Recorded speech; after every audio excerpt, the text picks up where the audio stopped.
نحمده ونصلي ونسلم على رسوله النبي الكريم وعلى آله وأصحابه أجمعين. اللهم صل على سيدنا ومولانا محمد وعلى آل سيدنا ومولانا محمد وبارك وسلم صلاة وسلاما كثيرا كثيرا. توفیق الہی اپنے مرشد پاک کی برکت سے عشاء کی اس نشست میں فضائل ایمان کا درس چل رہا ہے. اللہ تعالیٰ اس درس کی برکت سے ہمارے ایمان کی حفاظت فرمائے اور موت تک قبر تک اللہ ہمارے ایمان کو سلامت فرمائے. نور ایمان پر بات چل رہی تھی. اس کے تحصیل کا جو ذریعہ مجدد تھانوی رحمۃ اللہ علیہ نے بیان فرمایا، ایک اس کا طریقہ ذکر و فکر ہے کہ زبان پر اللہ کا ذکر اور دل کے اندر فکر ہو، اور جو کام کرے سوچ کر کرے کہ اس کام کا نتیجہ کیا ہوگا، انجام کیا ہوگا. اگر انجام کے اعتبار سے یہ کام خراب ہے، برا ہے، جس کا نتیجہ اللہ تعالیٰ کی پکڑ ہے، اللہ کی سزا ہے، اللہ کی ناراضگی ہے، تو پھر ایسے ناراضگی والے کام سے، پکڑ والے کام سے پھر اپنے آپ کو بچانا چاہیے. دوسرا، اپنے اعمال کا حساب کرنا، یعنی اپنا محاسبہ کرنا. روزانہ سونے سے پہلے اپنے سارے دن کے کاموں کا جائزہ لینا کہ دن کیسا گزرا، کتنی نیکیاں کی، کتنے گناہ کیے. نیکیوں پر اللہ کا شکر، گناہوں پر اللہ سے معافی، اور روز اللہ سے معافی مانگ کر سونا، صلح کر کے سونا. پھر اللہ تعالیٰ کے عذاب کو سوچنا، اللہ کی پکڑ کو سوچنا. اگر میں نے گناہ کیا، نافرمانی کی، اللہ کی پکڑ ہوگی، سزا ہوگی، اور اس سزا کا تحمل میں نہیں کر سکتا. اور جب آدمی اللہ تعالیٰ کی پکڑ اور سزا کو سوچتا ہے، اس کے اندر ایک حیا اور خوف پیدا ہوتا ہے. تو حیا بھی مانع بن جاتی ہے، رکاوٹ بن جاتی ہے اللہ کی نافرمانی سے، اور خوف بھی مانع اور رکاوٹ بن جاتا ہے اللہ تعالیٰ کی نافرمانی سے. اور دونوں چیزوں کی ضرورت ہوتی ہے. اللہ کے جو مقبول بندے ہوتے ہیں، اس لیے اللہ کی نافرمانی نہیں کرتے، ان کو اللہ سے حیا آتی ہے کہ جو اللہ ہمیں، جس نے وجود دیا ہے، طرح طرح کی نعمتیں دی ہیں، کھانا دیتا ہے، پینا دیتا ہے، لباس دیتا ہے، مکان دیتا ہے، سواریاں دیتا ہے، تو حیا آتی ہے کہ کس طرح اس کی نافرمانی کریں. تو اللہ کے جو مقرب بندے ہیں وہ حیا کی وجہ سے اللہ کی نافرمانی کے قریب نہیں جاتے. اور عام گنہگاروں کے لیے کیا ہے، اللہ کے عذاب کو جب سوچتے ہیں، سزا کو سوچتے ہیں، تو دل میں خوف پیدا ہوتا ہے، اور وہ خوف اللہ تعالیٰ کی نافرمانی میں رکاوٹ بن جاتا ہے، آدمی باز آ جاتا ہے. اور آخری بات یہ تھی کہ اللہ کی نعمتوں کو جو جنت میں ہیں، ان جنت کی نعمتوں کو سوچنا کہ وہ جنت اللہ نے کیسی بنائی، کیسی کیسی نعمتیں رکھی. اس کے انعامات کو جب آدمی سوچتا ہے، دل میں رغبت پیدا ہوتی ہے، شوق پیدا ہوتا ہے، اور شوق اسے نیکی کی طرف لے جاتا ہے، نیکی کے اندر سرگرم کر دیتا ہے. محبت اور شوق ایسی چیز ہے کہ انسان کی عمل کی رفتار کو بڑھا دیتا ہے. کیا چیز بڑھاتی ہے؟ محبت اور شوق بڑھاتا ہے. تو وہ جب پیدا ہوتا ہے کہ جب اللہ کی نعمتوں کو سوچے، جنت کی نعمتوں کو سوچے، دل میں رغبت پیدا ہوگی، شوق پیدا ہوگا، تو نیکی کے اندر سرگرم ہو جائے گا. پھر ایمان کامل کی 4 علامات بیان کی. حضرت عمر رضی اللہ تعالیٰ عنہ کا ارشاد ہے کہ ایمان کی 4 علامات ہیں. یعنی ایمان تو ایک ایسی چیز ہے جو انسان کے دل کے اندر ہوتا ہے، لیکن ظاہری طور پر کہ اس آدمی کے اندر ایمان ہے یا نہیں ہے، اس ظاہری طور پر اس کی کوئی علامت کی پہچان تو ہونی چاہیے.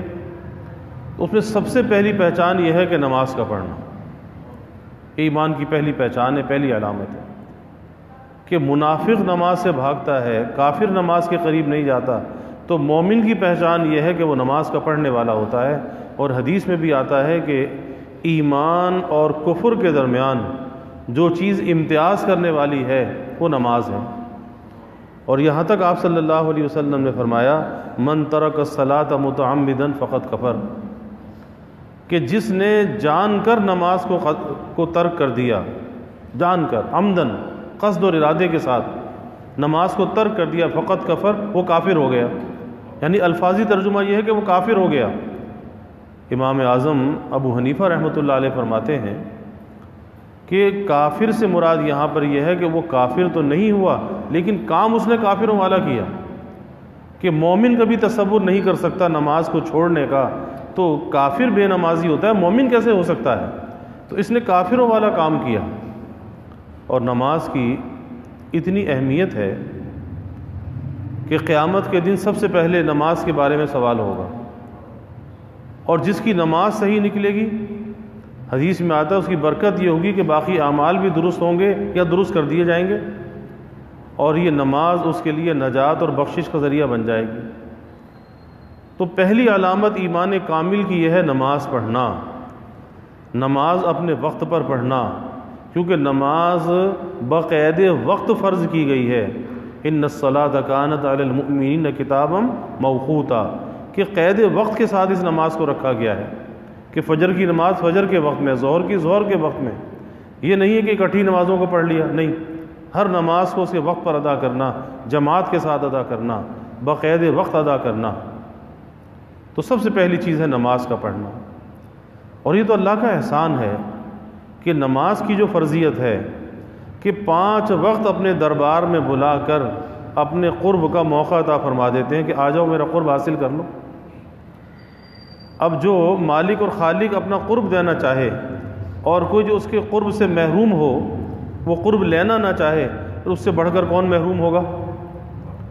اس لیے بے نمازی جو ہے وہ بہت ہی زیادہ زندگی کے اندر بے برکتی پریشانیوں کا شکار ہوتا ہے، کہ نماز کی برکت سے جس نے اپنے آپ کو محروم کر لیا، بہت بڑی خیر سے وہ محروم ہو گیا۔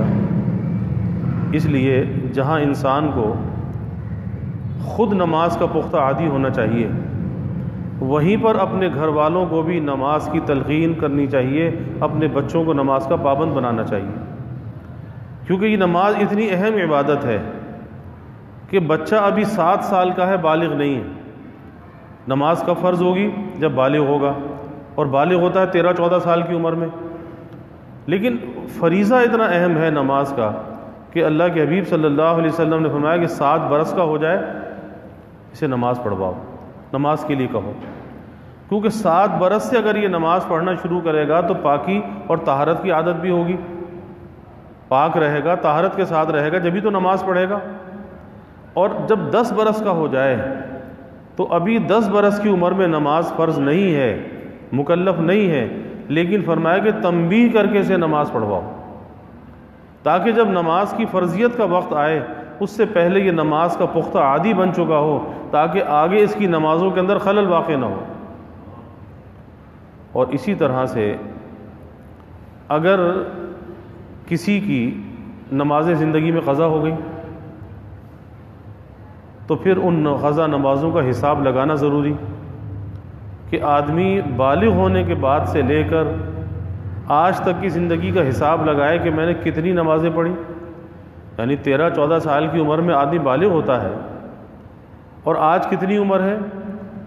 اب اس بلوغت کے بعد سے آج تک کی جو عمر ہے اس پہ اندازہ لگا لے کہ کتنی نمازیں پڑھی ہیں، کتنے مہینے کی، کتنے سال کی نمازیں باقی رہتی ہیں، اس کو لکھ کر رکھے۔ وصیت نامہ انسان کا ہونا چاہیے، اس میں اپنے معاملات کو، اپنی عبادات کا اندراج ہونا چاہیے کہ میرے ذمہ اتنی نمازیں قضا ہیں، میں اس کو ادا کر رہا ہوں، اور اسے اپڈیٹ کرتا رہے۔ اگر میں اپنی زندگی میں یہ کام نہ کر سکا تو بعد وفات کے میرے مال سے اس کا فدیہ ادا کر دیا جائے۔ یہ تحریر لکھی بھی ہونی چاہیے۔ اگر کوئی روزے قضا کیے ہیں، کوئی فرض زکوٰۃ تھی، وہ زکوٰۃ ادا نہیں کی، اسے اپنے پاس لکھ کر رکھنا چاہیے، اور جیسے جیسے مہلت ملتی جائے، فرصت ملتی جائے، سہولت ہوتی جائے، اس کو ادا کرتا چلا جائے۔ تو یاد رکھیے کہ قضا نماز جو ہے بہت سے لوگ یہ کہتے ہیں جی بس اگر نہیں پڑھی تو توبہ کر لو، تو بس توبہ کرنے سے معاف ہو جائے گی۔ توبہ کرنے سے نماز معاف نہیں ہوتی، وہ قضا نماز تو پڑھنی پڑے گی۔ ہاں یہ ضرور ہوگا کہ جب آپ وہ قضا پڑھیں گے اور اللہ سے توبہ بھی کریں گے، معافی بھی مانگیں گے، تو اس قضا کا جو گناہ ہے وہ اللہ معاف کر دے گا، لیکن نماز معاف نہیں ہوگی۔ اور حدیث شریف میں آتا ہے کہ ایک نماز کے قضا کرنے کی جو سزا ہے کہ اسے ایک حقب جہنم میں جلنا پڑے گا، ایک حقب۔ اور ایک حقب کی جو مقدار محدثین نے بیان کی کہ 2,88,00,000 برس کی سزا ہے ایک نماز کو قضا کرنے کی۔ اب اندازہ لگا کتنی بڑی سزا ہے۔ اور حدیث میں آتا ہے کہ بے نمازی جب قبر میں جائے گا تو اس کی قبر میں ایک اژدہا مسلط کر دیا جائے گا، اور وہ اژدہا ایسا ہوگا کیونکہ اس کے ایمان کی شناخت ہے، نماز جو ہے اس کے ایمان کی پہچان ہے، اس کے ایمان کی تکمیل کا ذریعہ ہے کہ وہ اژدہا ایسا ہوگا اور اسے سزا دینے کے لیے مسلط کیا جائے گا کہ اس کا ایک ناخن اتنا بڑا ہوگا کہ صبح سے لے کے شام تک اگر کوئی چلے اس کا راستہ طے نہ کر سکے، وہ اس کا ناخن اتنا بڑا ہوگا، تو وہ اژدہا کتنا بڑا ہوگا جس کا ایک ناخن اتنا بڑا ہوگا۔ اور جب وہ اس بے نمازی کو مارے گا تو حدیث میں آتا ہے کہ ایک دفعہ جب اسے مارے گا یہ 70 ہاتھ زمین میں دھس جائے گا، پھر یہ باہر آئے گا، پھر مارے گا، پھر دھس جائے گا۔ اس طرح ایک نماز سے دوسری نماز تک عذاب ہوتا رہے گا، اگر اس کے بعد بھی قضا کی پھر شروع ہو جائے گا۔ اس لیے بھائی نماز کے معاملے میں انسان کو بڑا محتاط ہونا چاہیے کہ نماز کا وقت آئے اب ہمت کر کے اسے نماز پڑھ لینی چاہیے۔ اس میں کسی قسم کی سستی کاہلی، جب دنیا کے کام کا وقت تھا وہ کام انجام دیا، اب اللہ کے فریضے کی ادائیگی کا وقت ہے، اب اسے ادا کرنا ہے۔ اس لیے ام المومنین سیدہ عائشہ صدیقہ رضی اللہ عنہ فرماتی ہیں کہ حضور نبی کریم صلی اللہ علیہ وسلم گھر میں تشریف فرما ہوتے، اپنی ازواج کے ساتھ ہوتے، ازواج کی دلجوئی فرما رہے ہوتے، لیکن حضرت بلال رضی اللہ عنہ کی کانوں میں آواز آتی، اذان کے کلمات کانوں میں پڑھتے، بس فرماتی ہیں کہ پھر آپ ایسے ہو جاتے جیسے ہمیں پہچانتے نہیں ہیں۔ یعنی جیسے ہی نماز کا وقت ہوا، اذان کے کلمات کانوں میں پڑے، اب ایسے ہو گئے کہ جیسے اب پہچانتے نہیں ہیں۔ کیا مطلب؟ کہ اب تک وقت تھا اپنے اہل خانہ کا، گھر والوں کے حقوق کو ادا کرنے کا، ان کی دلجوئی کرنے کا، ان کے کاموں میں شرکت کرنے کا، لیکن اب اس سے بڑی ذمہ داری آ گئی۔ اور بڑی ذمہ داری کیا ہے کہ اب اللہ کے فریضے کی ادائیگی کا وقت آ گیا، کیونکہ شریعت نے ہر کام کے حدود رکھے ہیں۔ ایک وقت ہے کہ وہ چیز مقدم ہے، اپنی بیوی بچوں کے حق کو ادا کرو، اپنی تجارت اور ملازمت کے حق کو ادا کرو۔ ایک وقت ہے کہ اللہ کے فریضے کا وقت آ جائے، اب یہ فریضہ مقدم ہے، اب اس کے حق کو ادا کرو۔ یعنی شریعت یہ نہیں کہتی کہ تم ہر وقت مسجد میں بیٹھے رہو، ہر وقت تسبیح ہاتھ میں لیے رکھو، نہیں، جس وقت جس کام کا حق ہے اس کو ادا کرو۔ جہاں بندوں کے حق کا موقع ہے اس کو ادا کرو، اور جب اللہ کے حق کا موقع آ جائے تو اللہ کے حق کو ادا کرو۔ اور یہی وہ زندگی ہے کامیاب زندگی کہ جب انسان بندوں کا حق بھی ادا کرے، اللہ کا حق بھی ادا کرے، تو یہ ترقی کے منازل کو طے کرتا چلا جاتا ہے۔ یہ اعتدال والی زندگی ہے، اعتدال والی تعلیمات ہیں، کیونکہ اسلام کے اندر رہبانیت کا تصور نہیں ہے کہ آدمی بیوی بچوں کو چھوڑ دے، کہیں غار و کوہ میں چلا جائے، پھر اللہ کی عبادت کرے۔ تو اسلام اس تصور کی نفی کرتا ہے کہ سب کے درمیان رہو، سب کے حق کو ادا کرو، لیکن اللہ کے حق کو بھی ادا کرو، اس کے اندر کوتاہی نہ کرو۔ تو پہلی پہچان یہ بیان کی کہ نماز کا پڑھنا یہ ایمان کامل کی علامت ہے، حضرت عمر رضی اللہ عنہ فرماتے ہیں۔ اور دوسری علامت یہ ہے کہ زکوٰۃ کا ادا کرنا، کہ جب آدمی صاحب نصاب ہو جائے، اور صاحب نصاب کتنی مالیت پر ہوتا ہے کہ 52.5 تولے چاندی کی مالیت کے برابر نقدی ہے، مال تجارت ہے، سونا ہے، چاندی ہے، کوئی واجب الوصول رقومات ہیں، تو یہ سب ملا کر اگر اس کا مجمع 52.5 تولے چاندی کی مالیت کے برابر یا اس سے زیادہ ہے، اور اس پر 1 سال گزر گیا، حولان حول 1 سال گزر گیا، اب اس پر زکوٰۃ واجب ہو گئی۔ اب اس مال کا 40واں حصہ یعنی 2.5% یہ اللہ کے راستے میں کسی مستحق تک پہنچائے۔ زکوٰۃ نکالنا بھی واجب، اس کے مستحق تک پہنچانا بھی ضروری، یہ نہیں کہ جس کو چاہے پکڑا دے پھر زکوٰۃ ادا نہیں ہوگی۔ تو آج اس معاملے کے اندر بھی کوتاہی ہے، یہ بھی ایمان کے کامل ہونے کی دلیل اور علامت ہے۔ آپ دیکھیں کہ حضور صلی اللہ علیہ وسلم کا جب وصال ہوا تو مانعین زکوٰۃ کا فتنہ کھڑا ہو گیا کہ بعض قبائل نے یہ کہا کہ جی اب تو ہم زکوٰۃ ادا نہیں کریں گے۔ تو حضرت ابو بکر صدیق رضی اللہ عنہ نے، کیونکہ یہ اسلام کی شناخت اور پہچان ہے، اس وقت یہ کہا کہ میں ان لوگوں کے خلاف جہاد کروں گا، قتال کروں گا جو زکوٰۃ کو ادا کرنے سے انکار کرے گا، کیونکہ اگر کوئی زکوٰۃ کا منکر ہے تو مسلمان نہیں ہے۔ یہ الگ بات ہے کہ ادا کرنے میں کوئی کوتاہی کرے تو پھر گنہگار ہے، لیکن اگر زکوٰۃ ہی کا انکار کرے پھر مسلمان نہیں ہے۔ تو کہا کہ میں ان سے قتال کروں گا۔ حضرت عمر رضی اللہ عنہ نے یہ عرض کیا کہ امیر المومنین، ابھی حضور صلی اللہ علیہ وسلم نے دنیا سے پردہ فرمایا ہے، تو اگر ابھی آپ نے قتال کیا، ان سے جہاد کیا، تو کہیں اسلام میں، دین میں کوئی ایسی پھوٹ نہ پڑ جائے، کوئی اختلاف پیدا نہ ہو جائے، تو اس معاملے کو تھوڑا مؤخر کر دیا جائے۔ لیکن حضرت ابو بکر صدیق رضی اللہ عنہ کی مضبوطی دیکھیے، استقامت دیکھیے، فرمایا کہ اے عمر تمہیں کیا ہو گئے؟ تم کفر کے زمانے میں تو بڑے مضبوط تھے، اور اب اسلام لانے کے بعد تمہیں کیا ہو گیا؟ فرمایا کہ اگر کوئی میرے ساتھ نہیں جائے گا میں تنہا جاؤں گا، اور اگر کوئی ایک رسی بھی زکوٰۃ کے اندر دیتا تھا اس سے وہ رسی وصول کروں گا۔ یعنی فوراً اس مانعین زکوٰۃ کا جو فتنہ تھا اس کا قلع کما کیا اور زکوٰۃ کو وصول کیا، اس زکوٰۃ کے نظام کو قائم کیا، کیونکہ اسلام کی شناخت اور علامت ہے۔ اور اس کے لیے ضروری یہی ہے کہ بہت سے لوگ یہ کرتے ہیں کہ جب رمضان آیا تو بس کچھ تھوڑی بہت صدقہ خیرات کیا اور سوچا کہ زکوٰۃ ادا ہو گئی۔ نہیں، حساب لگانا چاہیے، اپنے حساب کو لکھنا چاہیے، کتنا سونا، کتنا چاندی، کتنا نقدی، اور کوئی مال تجارت ہے تو وہ، کوئی واجب الوصول رقم ہے تو وہ، اس کو لکھو کتنا ہے، اس کے بعد اس کی زکوٰۃ کا حساب لگاؤ۔ یہ نہیں کہ اندازے سے نکال دی اور سوچا کہ ادا ہو گئی، نہیں، حساب لگا کر نکالنی چاہیے۔ ایسا نہ ہو کہ کوئی دین ہمارے اوپر باقی رہ جائے، کیونکہ یہ زکوٰۃ جو فرض کی گئی ہے یہ مال کو پاک کرنے کے لیے ہے، اس مال کے تزکیے کے لیے ہے، کہ 2.5% جب آپ ادا کر دیں تو آپ کا مال پاک ہو جاتا ہے، آپ کے مال کا جو میل کچیل ہے وہ دور ہو جاتا ہے۔ تو دوسری چیز ہے زکوٰۃ کا ادا کرنا، یہ بھی ایمان کامل کی علامات میں سے ہے۔ اور تیسرے فرمایا حضرت عمر رضی اللہ عنہ فرماتے ہیں کہ اللہ کے راستے میں جہاد کرنا، جہاد کرنا۔ اب جہاد کا اگر موقع نہ ہو تو کیا کرے؟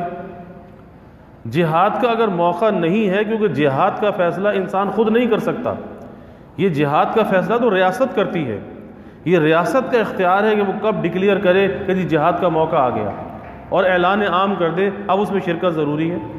لیکن اس سے پہلے ایک ہمارے ایمان کا تقاضا یہ ہے کہ ہمیں قلبی طور پر، ذہنی طور پر اس جہاد کے لیے تیار رہنا چاہیے۔ جیسے پہلے زمانے میں لوگ گھوڑا پالتے تھے، کوئی ہتھیار رکھتے تھے، تو اسی نیت سے کہ بھئی دشمن سے مقابلہ کریں گے۔ تو آج کے زمانے میں چونکہ گھوڑوں کی جنگ لڑائی نہیں ہے، آج اگر کوئی آدمی کوئی گاڑی خریدتا ہے، کوئی اور ہتھیار رکھتا ہے، تو اس میں نیت یہ ہونی چاہیے کہ اگر اللہ کے دشمنوں سے جہاد کا موقع آیا تو میں ان چیزوں کو دشمن کے خلاف استعمال کروں گا۔ اب وہ چیزیں اگر اس کے اپنے استعمال میں رہیں اور جہاد کا موقع نہ آیا، اللہ اس کی نیت پر اسے اجر عطا فرمائے گا۔ جیسے حدیث شریف میں آتا ہے کہ آدمی اگر جہاد کے لیے گھوڑا پالتا ہے تو آپ نے فرمایا کہ اس گھوڑے کی جو لید ہے، نجاست ہے، قیامت کے دن وہ بھی اس کے نیکیوں کے پڑھنے میں تولی جائے گی، کیونکہ جہاد کے لیے اس نے پالا ہے۔ تو اس لیے، اور اسی طرح سے آدمی کی نیت کا جو مدار ہے نا، نیت، اس کی یہ بہت قیمتی عمل ہے، اپنی نیت کو درست رکھنا چاہیے۔ کہ گھر کے اندر آدمی بہت سی چیزیں استعمال کی لے کر آتا ہے، اگر اس نیت کے ساتھ لیا ہے کہ بھئی میرے گھر پہ مہمان آئیں گے، مہمانوں کی ان چیزوں سے خدمت کروں گا، مہمانوں کا دل خوش ہوگا، اب چاہے خود بھی ان چیزوں کو استعمال کیا لیکن ان چیزوں پہ ثواب ملے گا اس کی نیت کی بنا پر، کیونکہ یہ مہمان کی نیت سے لے کر آیا ہے، اللہ اس میں سے اجر عطا فرمائے گا۔ تو اپنی نیت کو وسعت دینی چاہیے۔ اسی طرح جہاد کے لیے اپنے کو آمادہ رکھنا چاہیے کہ جب بھی دشمن سے جہاد کا موقع آیا میں نے جہاد کرنا ہے۔ اسی طرح ایک جہاد تو دشمنان اسلام کے ساتھ ہے، اور ایک جہاد اپنے نفس کے ساتھ ہے، شیطان کے ساتھ ہے، خواہشات کے ساتھ ہے۔ جیسے حدیث میں آتا ہے کہ اللہ کے حبیب صلی اللہ علیہ وسلم ایک مرتبہ جہاد سے واپس ہو رہے تھے، دشمن سے جہاد کر کے واپس ہو رہے تھے، تو آپ نے صحابہ سے فرمایا کہ ہم جہاد اصغر سے جہاد اکبر کی طرف جا رہے ہیں۔ تو صحابہ نہیں سمجھے کہ جہاد اکبر کیا ہے۔ جہاد اصغر تو اس کو فرمایا جو دشمن سے مقابلہ تھا، اور جہاد اکبر اس کو فرمایا جو نفس سے مقابلہ ہے۔ یہ بھی تو دشمن ہے نا، اور جو اس نفس کے دشمن کو شکست دے گا، ان خواہشات کو شکست دے گا، جو نفس سے جہاد کرنا جانتا ہوگا، ارے وہی تو دشمن سے مقابلہ کر سکے گا، دین کے دشمن سے، اسلام کے دشمن سے۔ اور جو اپنے نفس سے جہاد نہ کر سکے، اپنے نفس سے نہ لڑ سکے، اس کی خواہشات کو پامال نہ کر سکے، بھلا وہ دشمن سے مقابلہ کیسے کرے گا؟ تو اس دشمن سے مقابلے کا موقع تو جب ریاست اعلان کرے، لیکن اس سے پہلے اس کی تیاری کا جو حصہ ہے، وہ تیاری کا حصہ یہ کہ اپنے نفس سے مقابلہ کرتا رہے، اپنے نفس کو شکست دیتا رہے، اس نفس کی لڑائی کا اپنے کو عادی بنا لے۔ جب یہاں نفس کو شکست دے گا، وہاں دشمن کو بھی شکست دینا آسان ہو جائے گا۔ تو تیسری علامت ایمان کامل کی یہ ہے کہ جہاد کرنا، اور چوتھی علامت یہ ہے کہ امانت داری کا انسان کے اندر ہونا۔ امانت، اللہ نے بہت سی چیزوں کا انسان کو امین بنایا ہے، اب ان امانتوں کے اندر خیانت نہیں ہونی چاہیے۔ یہ وجود بھی اللہ کی امانت ہے، مال بھی اللہ کی امانت ہے، اولاد بھی اللہ کی امانت ہے، جو مکان ہے تو اللہ کی امانت ہے، سواریاں امانت ہیں۔ سوچتا چلا جائے جو بھی اللہ کی نعمت امانت ہے۔ اور اللہ نے کیا کہا؟ ثم لتسألن یومئذ عن النعیم، ایک ایک نعمت کے بارے میں سوال ہوگا، کیونکہ وہ امانت ہے۔ کیا سوال ہوگا؟ تم نے امانت میں خیانت تو نہیں کی؟ تم نے زبان کو کیسے استعمال کیا؟ تم نے آنکھ کو کیسے استعمال کیا؟ تم نے مال کو کہاں سے کمایا؟ مال کو کہاں پہ خرچ کیا؟ تمہاری سوچ اور فکر کیا تھی؟ یہ سب چیزیں تمہارے پاس امانت تھی۔ تو امانت داری یہ بھی ایمان کی علامات اور پہچان ہے، امانت داری کا ہونا۔ اور اس امانت داری کو قائم کرنے کے لیے آدمی زندگی کے اندر اگر یہ اصول بنا لے، ہر کام میں، ہر کلام میں یہ سوچ لے کہ میرا اللہ اس کام سے راضی ہوگا تو کر لے، اللہ ناراض ہوگا تو چھوڑ دے، کیونکہ اللہ کو اگر ناراض کرے گا تو امانت میں خیانت کرے گا۔ اور امانت داری ایمان کی علامت اور پہچان ہے۔ تو امانت داری کو ہر حالت کے اندر قائم رکھنا چاہیے، چاہے اس خیانت سے دنیا کا کتنا بڑا نفع حاصل ہوتا ہو، اور امانت داری سے وہ نفع کم ہو، کم نفع کو ترجیح دے لے، کم فائدے کو ترجیح دے لے، لیکن اللہ کو ناراض نہ کرے۔ اللہ اس تھوڑے کے اندر برکت ڈال دے گا، کیونکہ وہ امانت داری سے حاصل کیا جائے گا، اس کے اندر برکت ہوگی۔ اور جو خیانت سے حاصل کیا جائے گا اس کے اندر برکت نہیں ہوگی، اس لیے وہ تمہاری ضروریات کی کفایت نہیں کرے گا، وہ مخلوق کے محتاج بنے رہو گے، لوگوں کے آگے دست دراز کرتے رہو گے۔ اس لیے امانت داری کے اندر اللہ نے بڑی طاقت رکھی ہے، سچائی کے اندر، امانت داری کے اندر اللہ نے بڑی طاقت رکھی ہے۔ اور جو امانت دار ہے اس کے ساتھ اللہ کی مدد ہے، اور جو خیانت کرنے والا ہے پھر تو اس پر اللہ کی مدد نہیں ہے۔ تو یہ چار علامتیں بیان فرمائی حضرت عمر رضی اللہ عنہ نے ایمان کی، کہ نماز پڑھنا، زکوٰۃ ادا کرنا، جہاد کرنا اور امانت داری کا اہتمام کرنا۔ اللہ ہمیں اس کی توفیق عطا فرمائے۔ وآخر دعوانا الحمد للہ رب العالمین والعاقبۃ للمتقین والصلاة والسلام علی اشرف الانبیاء والمرسلین۔ اللہم صل علی سیدنا و مولانا محمد وعلی آل سیدنا و مولانا محمد وبارک وسلم۔ ربنا آتنا فی الدنیا حسنہ وفی الآخرۃ حسنہ وقنا عذاب النار۔ ربنا اتمم لنا نورنا واغفر لنا انک علی کل شیء قدیر۔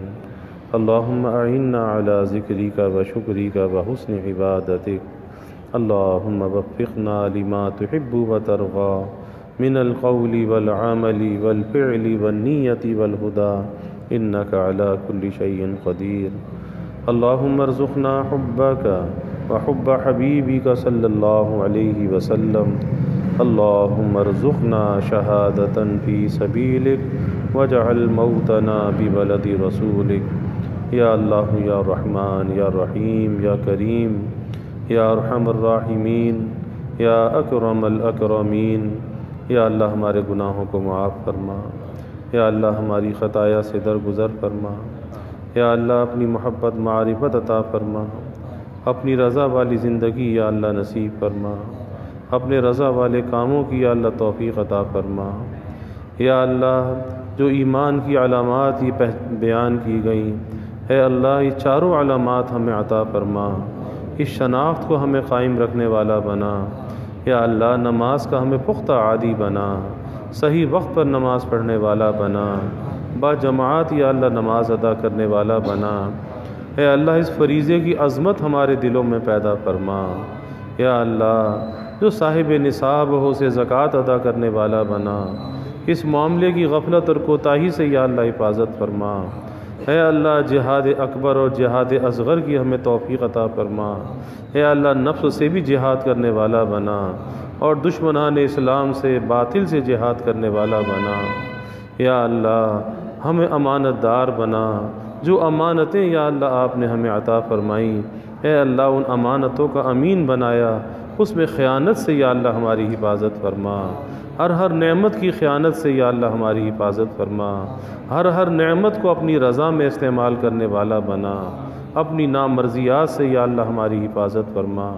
یا اللہ ہر قسمی ترقیات عطا فرما. سب کے دلوں کے نیک ارادوں کو، تمناؤں کو یا اللہ از غیب پورا فرما. سب کی حاجات کو یا اللہ پورا فرما. سب کی پریشانیوں کو یا اللہ دور فرما.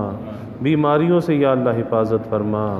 ہر ناگہانی بلا اور مصیبت سے یا اللہ حفاظت فرما. زمینی آسمانی آفات سے یا اللہ حفاظت فرما. موذی امراض سے یا اللہ حفاظت فرما. یا اللہ سب کے علم میں، عمل میں، رزق میں خوب خیر و برکت فرما. ابواب رزق یا اللہ کشادہ فرما. رزق حلال عطا فرما. آسان عطا فرما. برکت والا عطا فرما. یا اللہ کبھی کسی کو مخلوق کا محتاج نہ بنا. ہمیشہ اپنے در کا سائل اور بھکاری بنا. اپنے در کا منگتا اور سوالی بنا. یا اللہ اپنے غیر سے ہماری امیدوں کو قطع فرما. اپنی ذات عالی کا یقین ہمارے دلوں میں پیدا فرما. یا اللہ ہر امید کو اپنی ذات سے وابستہ کرنے والا بنا. یا اللہ ایمان کی ترقی عطا فرما. اعضاء کی سلامتی عطا فرما. ہر محتاجی سے، معذوری سے یا اللہ ہماری حفاظت فرما. یا اللہ ہمارے ملک پر اپنی رحمتوں کا نزول فرما. اس ملک کو امن کا، سلامتی کا گہوارہ بنا. لوگوں کو راحت اور خوشیاں عطا فرما. یا اللہ مہنگائی کے، گرانی کے عذاب سے نجات عطا فرما. سب کے گزر بسر کو آسان فرما. یا اللہ سب کے سفید پوشی کے بھرم کو قائم فرما. کسی کو مخلوق کے آگے رسوا نہ فرما. مخلوق کے آگے سوال کی ذلت سے بچا. سب کی حفاظت بھی فرما، کفالت بھی فرما. سب کی ضروریات کو از غیب پورا فرما. یا اللہ دنیا میں جہاں کہیں بھی مسلمان آباد ہیں، سب کے جان، مال، ایمان، عزت آبرو کی حفاظت فرما. گھر بار کی حفاظت فرما. اولاد کی یا اللہ حفاظت فرما. یا اللہ جتنے بھی حاضرین ہیں، سامعین ہیں، سب کے گھروں میں چین، سکون، عافیت، راحت عطا فرما. یا اللہ نعمتوں کی فراوانی عطا فرما. آپس میں محبت، الفت قائم فرما. نفرت کو، عداوت کو دور فرما. یا اللہ گھروں کے ماحول کو جنت نشاں بنا. سب کی اولادوں کو یا اللہ نیک صالح بنا. آنکھوں کی ٹھنڈک بنا. والدین کے لیے راحت کا ذریعہ بنا. صدقہ جاریہ بنا. والدین کو اولاد کی خوشیاں دیکھنا یا اللہ نصیب فرما. یا اللہ اپنی رحمتوں کا، برکتوں کا، راحتوں کا نزول فرما. زحمتوں کو یا اللہ دور فرما. یا اللہ ہمیں عافیت دارین عطا فرما. عافیت دائمہ عطا فرما. ربنا تقبل منا انک انت السمیع العلیم وتب علینا انک انت التواب الرحیم. وجزا اللہ عنا محمدا صلی اللہ علیہ وسلم ما هو اہلہ وصلی اللہ تعالی وسلم علی النبی الکریم. آمین برحمتک یا ارحم.